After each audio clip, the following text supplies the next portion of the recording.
ഇനി ഏറ്റവും ഇമ്പോർട്ടൻ്റ് ആയിട്ടുള്ളൊരു ക്വസ്റ്റ്യനാണ്, അതായത് അടുത്ത ക്വസ്റ്റ്യനാണ് contributions of Raja Raman Roy, Henry Louis Vivian Derozio, Toru Dutt and Michael Madhusudan Dutt to Indian English literature. അപ്പോൾ ബ്ലോക്ക് 2 വരുന്ന ഏറ്റവും കൂടുതൽ, അതായത് ചോദിക്കാറുള്ള ക്വസ്റ്റ്യൻസ് എന്ന് പറയുന്നത് ഒന്നിതും പിന്നെ മറ്റേതുമാണ്. ഞാൻ നേരത്തെ കഴിഞ്ഞ വീഡിയോയിൽ ഇട്ടായിരുന്നു. അപ്പോൾ ഈ 2 ക്വസ്റ്റ്യൻസാണ് ചോദിക്കാറുള്ളത്. ഇവിടെ രാജാ രാമൻ റോയിനെ ഒറ്റയ്ക്ക് ചോദിക്കും, ഹെൻറി ലൂയിസ് വിവിയൻ ഡെറോസിയോനെ ഒറ്റയ്ക്ക് ചോദിക്കും, ടൊറൂഡറ്റ് ആൻഡ് മൈക്കിൾ മധുസൂദൻ ചിലപ്പോൾ ഒന്നിച്ച് അല്ലെങ്കിൽ ഒറ്റയ്ക്ക് അങ്ങനെയൊക്കെ ആയിട്ടായിരിക്കും ചോദിക്കുക. ഓക്കെ, അപ്പോൾ ഇവരുടെ കോൺട്രിബ്യൂഷൻ എന്താണെന്നുള്ളതാണ്. അപ്പോൾ ഈ ഇൻട്രൊഡക്ടറി പാർട്ട് നിങ്ങൾ എന്നെ ഒന്ന് വായിച്ച് മനസ്സിലാക്കുക, കാര്യമായിട്ടൊന്നുമില്ല. രാജാ രാമൻ റോയിനെ കുറിച്ച് പറയുകയാണെങ്കിൽ എന്താണ് contribution through his letter and prose. Raja Raman Roy is regarded as the father of modern India and one of the earliest Indian writers in English. Father of modern India എന്ന് ചോദിക്കുമ്പോൾ രാജാ രാമൻ റോയ് ആണ് പറയുക. നമ്മൾ കുഞ്ഞിലെ രാജാ രാമൻ റോയിനെ കുറിച്ച് കുറേ പഠിച്ചിട്ടുണ്ട്. ആളുടെ വർക്ക്സും അതുപോലെ തന്നെ എത്രമാത്രം നാഷണാലിസത്തിനൊക്കെ കോൺട്രിബ്യൂട്ട് ചെയ്തിട്ടുണ്ട്, റിഫോർമേഷൻ, ഈ കാര്യങ്ങൾക്കൊക്കെ. സദ്യ എന്ന് പറയുന്ന ആ ഒരു ആചാരം നിർത്തലാക്കിയത് രാജാ രാമൻ റോയ് ആണെന്നറിയാം. അങ്ങനെ ഒരുപാട് കാര്യങ്ങളുണ്ട് രാജാ രാമൻ റോയിനെ കുറിച്ച്. പറയുന്ന കാര്യങ്ങളൊക്കെ എഴുതുക. His famous letter, in his letter to Lord Amherst, he opposed the British government's proposal to promote Sanskrit education alone and to demanded the introduction of Western scientific and English education. അപ്പോൾ രാജാ രാമൻ റോയിയുടെ വളരെ പേര് കേട്ട ഒന്നാണ് letter to Lord ആംഹേഴ്സ്റ്റ്. അപ്പോൾ ഈ ഒരു ക്വസ്റ്റ്യനും ചോദിക്കാറുണ്ട് രാജാ രാമൻ റോയ്സ് ലെറ്ററിനെ കുറിച്ചിട്ട്. ലെറ്റർ എന്ന് പറയുന്നത് Lord ആംഹേഴ്സ്റ്റിന് എഴുതിയിട്ടുള്ളൊരു ലെറ്ററാണ്.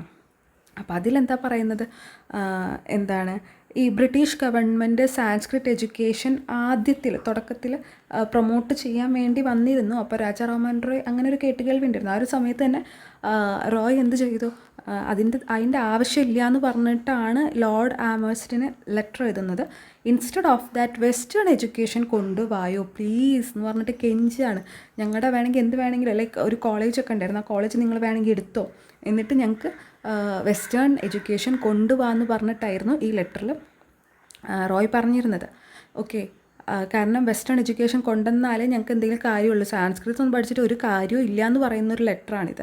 Main ideas of the letter: English education would provide access to modern science and philosophy. അപ്പോൾ ഇംഗ്ലീഷ് എഡ്യൂക്കേഷൻ ഞങ്ങൾക്ക് തരികയാണെങ്കിൽ ഞങ്ങൾക്ക് അത് മോഡേൺ സയൻസും ഫിലോസഫി ഉള്ള ഒരു ആക്സസ് ആണത്. Traditional Sanskrit learning was inadequate for contemporary needs. ഇപ്പം ഇന്നത്തെ ഒരു ആവശ്യകതയിൽ അതിൻ്റെ സാൻസ്ക്രിറ്റ് പഠിക്കേണ്ട ആവശ്യമില്ല എന്നാണ് ആ ലെറ്ററിൽ എഴുതിയിട്ടുള്ളത്. Indians should receive practical and useful knowledge. ഇന്ത്യൻസിന് കിട്ടേണ്ടത് പ്രാക്ടിക്കലായിട്ടുള്ളൊരു നോളജാണ്.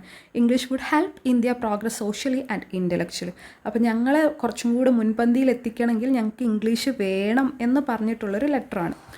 രാജാ രാമൻ റോയ് ഒരു ആംഗ്ലിസിസ്റ്റ് ആയിരുന്നു. അതൊക്കെ എടുത്ത് എഴുതണം. ആംഗ്ലിസിസ്റ്റ് എന്ന് പറഞ്ഞാൽ ഇംഗ്ലീഷ് എഡ്യൂക്കേഷൻ ഇന്ത്യയിൽ വേണമെന്ന് പറഞ്ഞ് പ്രൊമോട്ട് ചെയ്തിരുന്ന ആൾക്കാരെയാണ് ആംഗ്ലിസിസ്റ്റ് എന്ന് പറയുന്നത്. അതിലൊരാളായിരുന്നു രാജാ രാമൻ റോയ്. കുറച്ച് ഓറിയൻ്റലിസ്റ്റുകാരുണ്ട്, അവർ English education, medium English education വേണ്ട എന്ന് പറഞ്ഞിട്ട് മദർ ടങ്ങിലൂടെ പഠിപ്പിച്ചാൽ മതി എന്ന് പറയുന്നവരാണ് ഓറിയൻ്റലിസ്റ്റ്. ഓക്കെ, അപ്പോൾ ഇദ്ദേഹം ഒരു ആംഗ്ലിസിസ്റ്റ് ആയിരുന്നു. Contribution to Indian English literature: one of the earliest Indians to write prose in English. അപ്പോൾ ഒരു ഏർലിയസ്റ്റ് ഇന്ത്യനാണ് ഇംഗ്ലീഷിൽ പ്രോസ് എഴുതിയിട്ടുള്ള ഒരു ഇന്ത്യൻ കൂടിയാണ് രാജാ രാമൻ റോയ്. പിന്നെ established a modern style of argumentative and journalistic writing.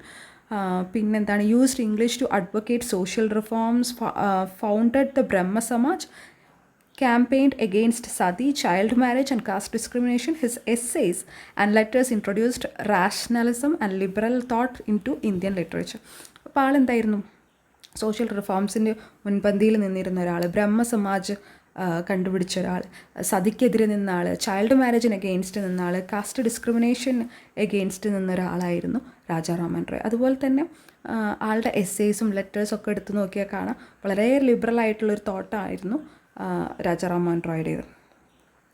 He laid the intellectual and ideological foundation for Indian writing in English by proving that English could become a vehicle for Indian reform and expression. Okay, അത്രേ ഉള്ളൂ. ഇനി next വരുന്നത് Henry Louis Vivian Derozio. ഇത് നിങ്ങൾ അതായത് MEG 7 ഡെറോസിയോയുടെ പോം നിങ്ങൾ പഠിച്ചിട്ടുണ്ടാവും. ഏതായിരുന്നു അപ്പം? The harp of India. അതുപോലെ തന്നെ മൈ കൺട്രി, തൈ ഡേ എന്താ ഞാൻ കറക്റ്റായിട്ട് അതിൻ്റെ പേര് മറന്നുപോയി. തൈ ഡേ ഗ്ലോറി,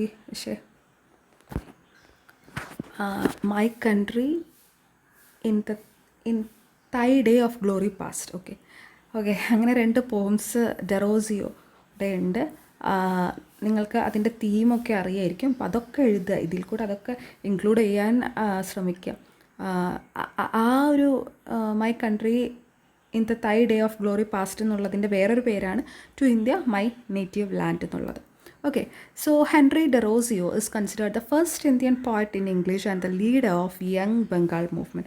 അപ്പോൾ ആദ്യത്തെ ഇന്ത്യൻ ഇംഗ്ലീഷ് പോയറ്റാണ് ഡെറോസിയോ. ഡെറോസിയോയുടെ മേജർ വർക്ക്സ്, പോംസ് എന്ന് പറഞ്ഞിട്ട് ഒരു വർക്ക് ഉണ്ട്, ദ ഫക്കി ഓഫ് ചങ്കീറ, അങ്ങനെ വരണം. പിന്നെ to India my native land, ഞാൻ നേരത്തെ പറഞ്ഞില്ലേ my country in thy day of glory past എന്ന് പറഞ്ഞിട്ട്. അപ്പോൾ അതിലത്തെ ആ തീമൊക്കെ അറിയായിരിക്കുമല്ലോ. ലൈക്ക് കൺട്രീനെ വളരെ എന്താ പറയുക, ബ്രിട്ടീഷുകാർ നമ്മുടെ ഇന്ത്യയിൽ നിന്ന് സാധനങ്ങളെല്ലാം കൊണ്ടുപോയിട്ട് ആകെ തവിട് പൊടിയാക്കി എന്നുള്ളൊരു ഒരു തീം വരുന്നതാണ്. അതായത് ഷിപ്രക്കിൻ്റെ പോലെ അതെല്ലാം കൂടി ഞാൻ കൂട്ടി യോജിപ്പിക്കും എന്നൊക്കെ പറഞ്ഞിട്ടൊരു പോമാണ്. ദ ഹാപ്പ് ഓഫ് ഇന്ത്യ എന്ന് പറയുന്നതും ഏതാണ്ട് ഇതുപോലെയൊക്കെ തന്നെ. അത് ഒരു ഈഗിളിനൊക്കെ വെച്ച് കമ്പയർ ചെയ്യുന്നൊരു പോമാണ്.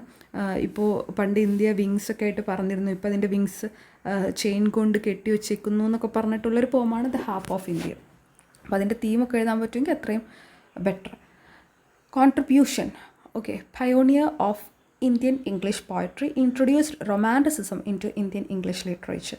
അപ്പോൾ നമ്മുടെ ഇന്ത്യൻ ഇംഗ്ലീഷ് റൈറ്റേഴ്സിൻ്റെ എല്ലാവരുടെയിലും നിങ്ങൾക്ക് റൊമാൻറ്റിസിസം എഴുതി വെക്കും. കാരണം അവരെല്ലാവരും അഡ്മയർ ചെയ്തിരുന്നു റൊമാൻറ്റിക് റൈറ്റേഴ്സിന്.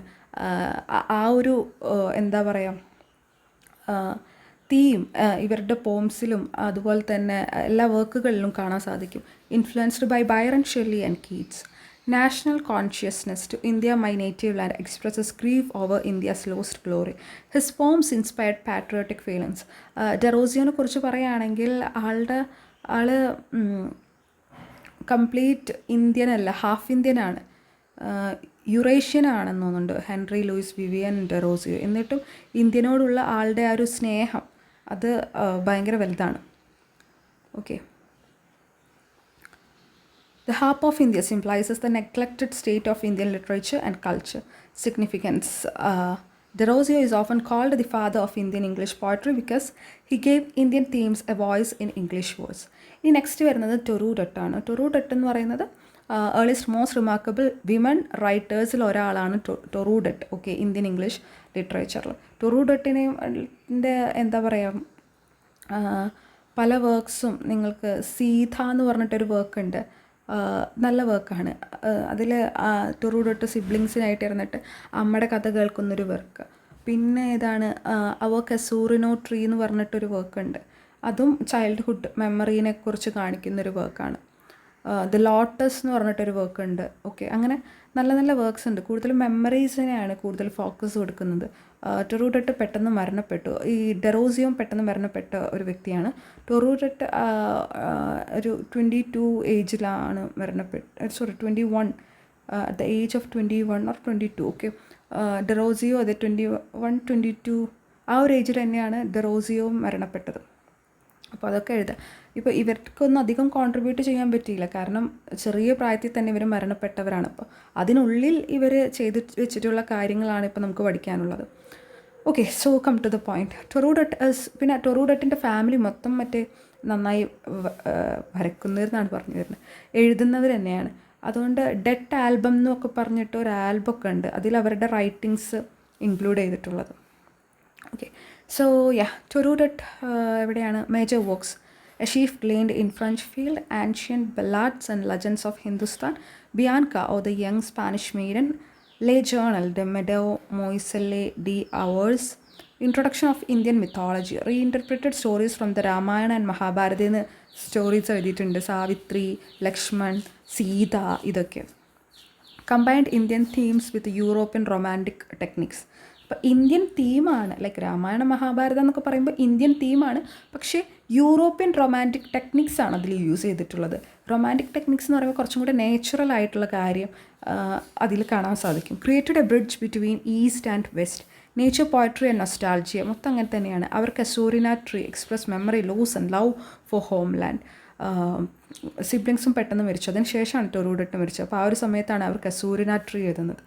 അതുപോലെ തന്നെ സീത എഴുതുന്നതൊക്കെ എപ്പോഴാണ്, സിബ്ലിങ്സൊക്കെ മരണപ്പെട്ടതിന് ശേഷം അവരെ ഓർത്തിട്ട് എഴുതുന്ന ഒരു പോമാണത്. Okay, women's voice. One of the earliest Indian women writers to achieve international recognition, Torudot brought Indian legends and emotions into English poetry and demonstrated that Indian subjects could attain universal appeal.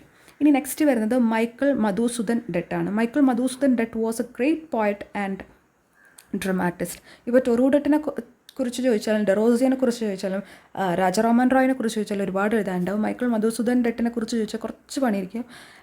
നിങ്ങൾക്ക് മറ്റു questions അറിയെങ്കിൽ അത് attend ചെയ്യുക, എന്നിട്ട് ഇത് leave ചെയ്തോ. ഇനി ഒന്നും അറിയില്ല എന്നുണ്ടെങ്കിൽ മാത്രം ഇത് അറ്റൻഡ് ചെയ്താൽ മതി. Okay. So Michael Madhusudan Dutt was a great poet and dramatist who transformed Bengali literature and made important contribution to Indian writing in English.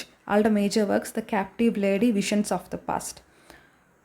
പിന്നെ കോൺട്രിബ്യൂഷൻ എന്ന് പറയുന്നത് among the earliest Indians to compose long narrative poems in English. വലിയ poems ഒക്കെയാണ് ആളുടെ. King പൈറസ് എന്നൊക്കെ പറഞ്ഞിട്ട് ഒരെണ്ണം ഉണ്ടായിരുന്നല്ലോ. sought to create an Indian epic tradition in English. ഒരു ഇന്ത്യൻ എപ്പിക് ട്രഡീഷൻ തന്നെ ക്രിയേറ്റ് ചെയ്യുന്ന പോലെ. Introduction of western literary forms influenced by Milton Homer. എല്ലാത്തിലും സെയിം തന്നെ ആയിരിക്കും, എല്ലാവർക്കും മറ്റേ റൊമാൻറ്റിസിസം ഇൻഫ്ലുവൻസ് ചെയ്തിരുന്ന ആൾക്കാർ തന്നെയാണ്. Introduced blank words and sonnets forms in to Indian literature. Fusion of east and west. Combined Indian historical themes with western epic techniques. അതുപോലെ തന്നെ ബംഗാളി ലിറ്ററേച്ചറിലേക്ക് കോൺട്രിബ്യൂട്ട് ചെയ്തിട്ടുണ്ട്. wrote Meghnad Bandh Kavya, considered a masterpiece, modernized Bengali poetry and drama. Michael Madhusudan Dutt demonstrated that Indian literature could successfully adopt Western forms while preserving Indian themes. Indian themes preserve ചെയ്തുകൊണ്ട് തന്നെ നമുക്ക് western forms adopt ചെയ്യാൻ പറ്റും while we are writing എന്ന് പറഞ്ഞൊരു വ്യക്തിയാണ് Madhusudan ഡട്ട്. Okay, Madhusudan ഡട്ടിൻ്റെ കാര്യം ഇത്രയേ ഉള്ളൂ. അപ്പോൾ ഓക്കെ, ഇത്രയേ ഉള്ളൂ. ഇവിടെ കീ പോയിൻറ്റ്സ് ഒക്കെ കൊടുത്തിട്ടുണ്ട്, കൺക്ലൂഷൻ കൊടുത്തിട്ടുണ്ട്. കൺക്ലൂഷൻ നിങ്ങൾ തന്നെ വായിക്കുക. ഈ പറഞ്ഞ എല്ലാ കാര്യങ്ങളും ഒന്ന് ഇത് ഷോർട്ടാക്കിയിട്ടാണ് കൺക്ലൂഷനിലുള്ളത്. പിന്നെ Rajaraman Roy, Derozio, Toru Dutt, Michael Madhusudan Dutt, please don't forget them. Questions വരാൻ ചാൻസ് ഉണ്ട്. ബ്ലോക്ക് 2 നിന്ന് ആസ് ഐ മെൻഷൻഡ് ഏർലിയർ ഞാൻ ഓൾറെഡി ഒരു വീഡിയോ ചെയ്തിരുന്നു.